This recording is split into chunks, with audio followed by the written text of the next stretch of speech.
Guys, I didn't die at the end of the last video, but was just about to stop, and I turned around and banged the camera and didn't catch it this time. Last time I caught it, but the camera survived. We're all good. So I'm going to continue this in a minute. I have two more bows that I planned on doing in that video.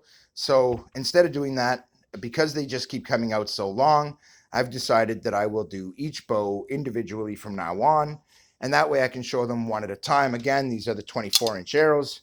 This is the bow that I was shooting. It's a lovely little bow. It shoots amazing, and it is still getting better. You look at the leather, and you can clearly see there's still a ton of moisture in this.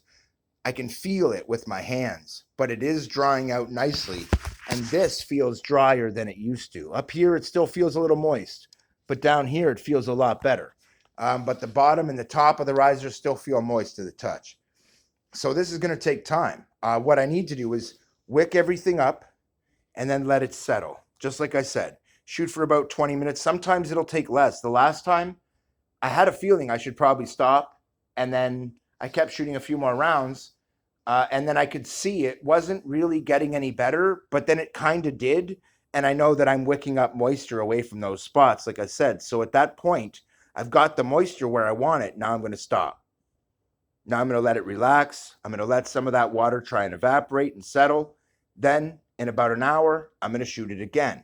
So I'm going to put this one away. We're going to start with the next one, and I'll be right back after I set you up. All right, you're back. So I'm going to grab the next bow. But for this one, I've decided I'm going to do this one next. I really love this bow. It's been coming up really nicely. But because it was just done, yesterday, and today's its first day as a live bow now that it's finished.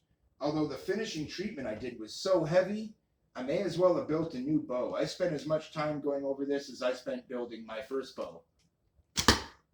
And it's excellent. I can feel that it's coming up quite nicely. Nice. This is really snappy now. It's much nicer than before. Oh, yeah, that's way better. I'm not laying in heavy shots, you guys. Like I said, you start out with the light shots. But this is the light war bow that is my short hunt bow. I have two that are meant to be my hunt bows. The one you were just seeing is actually not. It's meant to be just a casual shoot bow for at home in target plinking. Whereas this one is actually meant to be good enough I could take it to war if I had to. There's a story to that I'll tell you guys. But I don't want to do it here. I'll wait till I'm at the village for that. And we'll sit and have some of the elders tell you the story. If some of them were alive to remember. Surely they will have been. And they will remember me having been in the village. It was quite a memorable day, I'll say that. Worth hearing the story from. And you'll understand why. Going there, I might want to have a good war bow with me. Oh, that's nice. It's got such snappy shot to it now. Now I did try and lighten that, tighten that just a little, and you could hear it coming loose there. Like I said, if they're loose at all, it doesn't seem to matter the bow.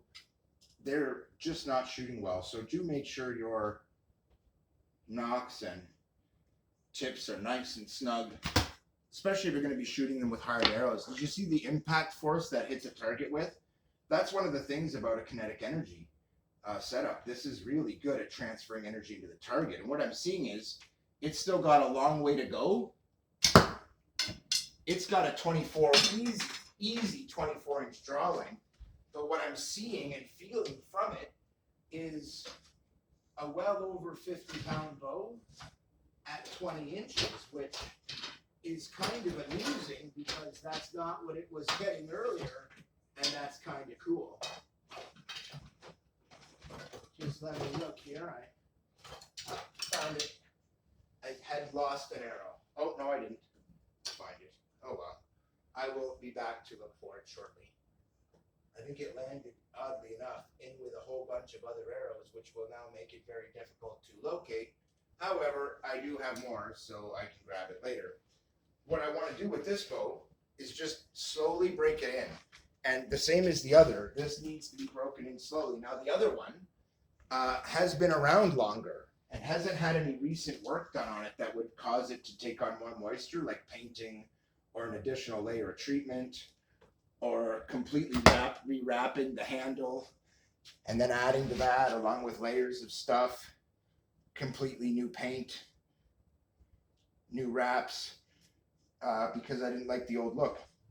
I'm much happier with it now. Darker on the inside, lighter on the outside. I love it. It's beautiful, matches the fur. It's a nice bow. It shoots incredibly well, guys. And I do mean incredibly well. Very strong shots coming from this bow.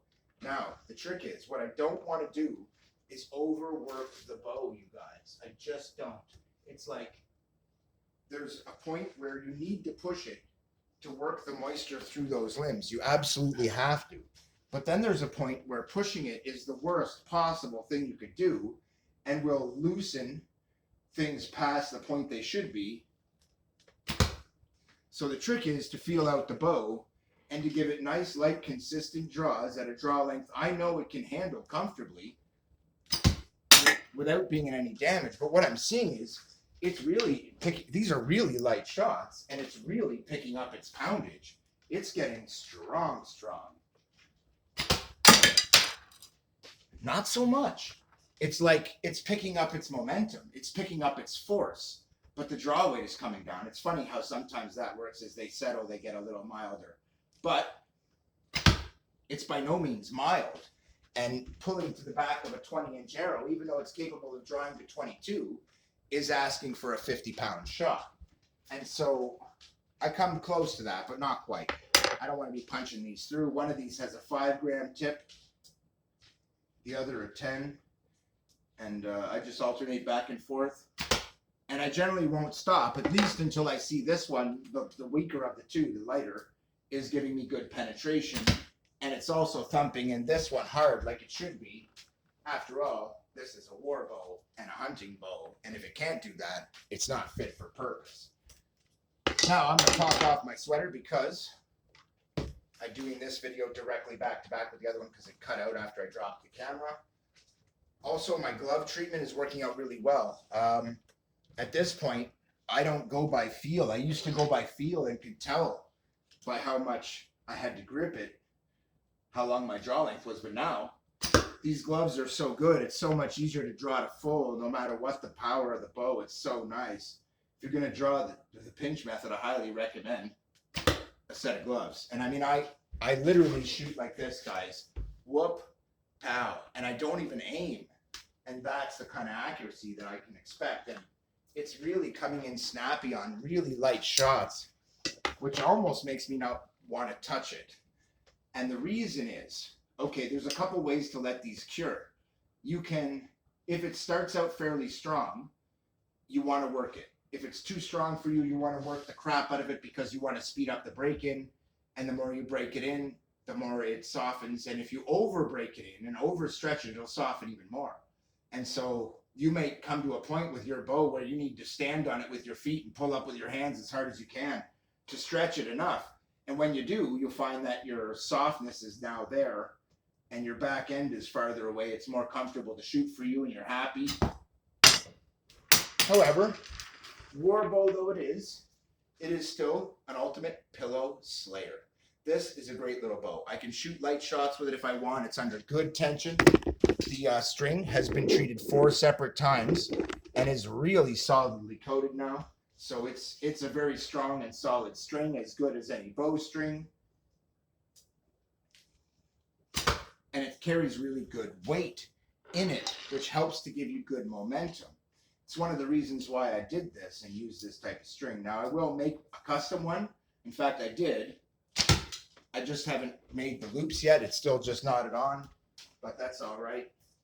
It shoots really nice. All of these are really light draws. Well, consider it's a 22-inch draw bow, and I'm drawing it to 20 at most, and I haven't drawn anywhere close to that.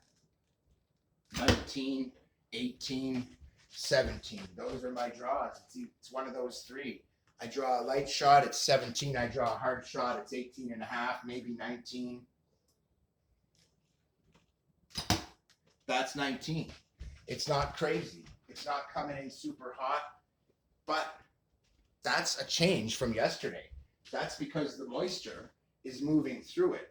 In the last video, I shot all 3 of these bows, and it's nice to shoot these documents back to back because you see the difference. And it's like I haven't made any changes to this bow.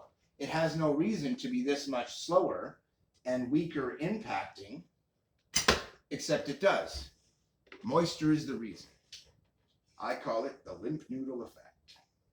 But this bow is no limp noodle.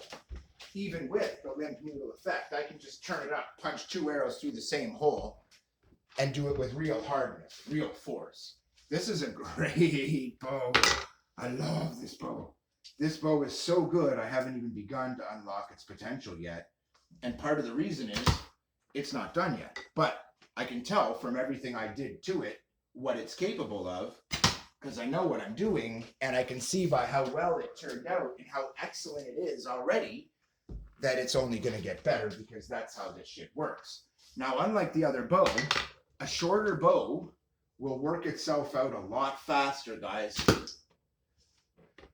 because the limbs are shorter. There's more friction built up.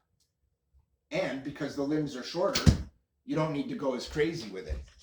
As far as spending a full 20 minutes or, I mean, really, for me, I go by feel. But it has to be enough that I start to feel good warmth in the riser like this one is right now. And it has to be enough that I feel, if not some difference in the bow, I at least have to make sure that I've given it my best to see if I can induce some difference in it by gently drawing, steady, controlled draw rate, not putting too much pressure on the bow, nice and smooth. And what I'm seeing is these shots are whippier than yesterday, but having less impact force, which was absolutely expected, as I described yesterday, this morning and at other times. As the moisture comes out, okay, the more weight, the more momentum, right? Which is the more impact force. But too heavy limbs and they just aren't as fast. Simple as that. Same with your car. Too heavy, not as fast. But too light, not enough grip, not enough cornering ability. This bow is like that perfect poundage. That's why a good war bow is usually right around this poundage, guys, right around 55. Perfect, accurate every time. I don't even have to look. I literally just look where I want to go, pull underhanded, boom, boom, shoot like that, and it's accurate. Shoot like that, and it's accurate. Turn around and shoot pinpoint accurate. Because a war bow has to be that way. It is ergonomically just about perfect for me now. I've dialed it in a little more. Fine-tuned the shelf a little more here. Let's see if you can see that. So it's rolling back on a flatter angle and is smoothing this area more. And I found that it was now absolutely perfect. It's just such a perfect grip. And because it's so locked in and it's so fast to draw and wield and so light and so easy to maneuver, and the arrows are so light and requires such a short draw to get the job done, it's a great war bow. Because that didn't look like much, but had that not gone into a target like this, it definitely would have stuck in. That was actually half decent arrow speed, considering I only drew it about 4 inches. But a bow like this can do that. That's a proper draw. And you can see and hear the difference. It comes in hard and fast. You can see the penetration, and it kicked up hard in the tail, even after it went through that much stuff. That should tell you something. That came in with real impact force. And if you were standing in front of that, my friend, you would not be standing after the shot hit you. That's even harder because that's a full 20-inch draw. Pinpoint straight to where I aimed it. Excellent penetration and just ripping right in. But I now feel what I was hoping to feel. One, it's nice and stable. It's nice and snappy. I'm not feeling any changes. This bow was pretty much completely broken in and really stable before I treated it the next time, and I waited for that so that this time it wouldn't take as long to dry out the bow. But I can see that it's still not there yet. In fact, the riser on this one may be the thing that takes the longest, because I did a ton of layers of leather and wrapping and treating at every step and wrapping and tensioning and all this stuff that really reinforced it here with leather wrapping and epoxy and all that stuff to hold it in place, then sealed it on both sides and all this stuff. it's got solid. These are extra leather wraps on top of the old ones because I wanted more weight at the limbs, which it gave me, which gives me more impact force. All that time, I never used a twist in either direction. I don't have to anymore. It's so perfect now. It's so nice. But I can, but it's so much more stable that it doesn't throw the arrow around anymore. And so this is part of the process. I need to break in all of that material thoroughly before it really will be at its best.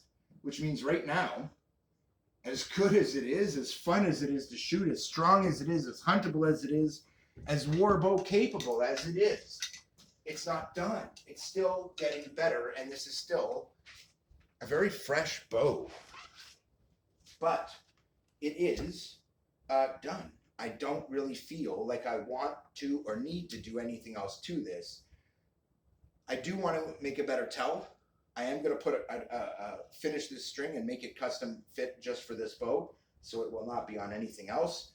There won't be any knots hanging out that I didn't want or anything like that. It'll be nicely sewn and treated, and it'll be good. In the end, guys, I can highly recommend this DIY series. This is the last video in this series, guys, because in the end, I will do updates after this, but this is the last steps of the process. Finishing it to the look you want and treating it and letting it settle and letting it dry out thoroughly, shooting it thoroughly till it's completely broken in and settled, till you're comfortable enough to weight treat it like I did, and I showed its weight tests. I will show them again at the end of this series, but this could be long. I would love to say this is the last video, but how can it be? I have a new set of bows that are just finishing. This one is the first one finished, and it's technically not even done yet. I can tell you the poundage as it came out, but I can already tell you it's stronger than that and shooting way better than that. And I can feel it's stronger than that. And it was 51.5 pounds at 21, which is awesome. And now it's for sure more like 53 at 21, 54, and right square on at 50 at 20. And before it was like 48.5 at 20. So it got noticeably stronger, not huge, but noticeable. And it's enough that it's helping those arrows, even on a weaker shot, even though it's not fully dried out yet, really snap some good speed and some good impact force. Now, that being said, the weight of this bow is now correct. I don't feel the need to change it. In fact, it feels perfect. And when you have it perfect, there's an old saying, if you have it perfect, don't touch it. The only time you make any changes is if you're not satisfied. Stuff like this, where you might find a rough spot, I can light sand that and then treat it again, and this is perfect, and I know that. I don't want to do anything else to it. Also, I wouldn't want to treat it again until I broke it in thoroughly and saw where it was at. And I said that previously. I'm going to say it one last time in this video. This will be the last time that we have a construction video where I'm talking about how to build it or any of that. After this, it's strictly just to document the shooting speeds of these bows and how they've improved. Right now, it's not time for judgment. In fact, what I'm seeing is the early signs of what might actually be the most incredible bow I've ever had. It shoots absolutely amazing, so nice. For a 55-pound bow, it has a really nice come on. I find that paracord bows do, so did the bamboo bows. The fiberglass bows tended to have a really stiff come on, but it's like between the two, they've combated that, and it's a smooth transition. You feel the soft first, and it stiffens, and then the limbs kick in hard, and it just stacks exponentially from there. And it makes it such a predictable, nice, you can fire these little light shots, but then you can lean in progressively harder and get just brutal shots at it. It's just gotten so much stronger now, especially at the back end at 20. I'm not even worried about what it is at any other length. At 20, ridiculous back end right now. And it's definitely over the 52 pounds that it was before. And that's the thing. I can't really prove it, but I know it feels stronger now at 20 than it did yesterday at 21, which means that's really nice. My back end is actually tightening up rather than softening up because I did a really good job here. This is really solidly locked in, and it's one of the reasons I've kept it bowed all this time. I don't want to lose the draw length I have any more than necessary, so I'm keeping it bowed. I also went out of my way to draw it to full draw which is why I can still comfortably draw 22, 23, 24-inch arrows off this. This actually has good draw length. I've told you before, to here is 24, and I get right to 22, which is what I stated was the max back of this bow. Only now it's not making any noises. It's really comfortable at 22, and it feels right around that 55 pounds. It's like it's right in that range. I go to 21, it's probably 51. I go to 20, you might think, I don't think so, because at 50, I know that feel. I shoot 50 and 55 all the time. And this is 50 for sure at 20. Whereas before, my instincts were telling me it was just under. Sure enough, I weight check it, it was just under. Now they're not telling me that. They're telling me they're nicely over 50. It's gone to 50 or 51 at 20, probably 55 or 50. Maybe, well, I'm guessing maybe 57 or 58 right at, no, I guess it wouldn't be that much. It doesn't feel like that much at the back. I think what we're seeing here is a lot of bows will stack really hard at their back end. This one really doesn't until you hit the wall at 22. It's so smooth about its power that it's such a nice bow to shoot. I'm guessing it's really only getting about 3 pounds per inch after 20. But still, that would put it at 56 pounds, which is why I'm calling it a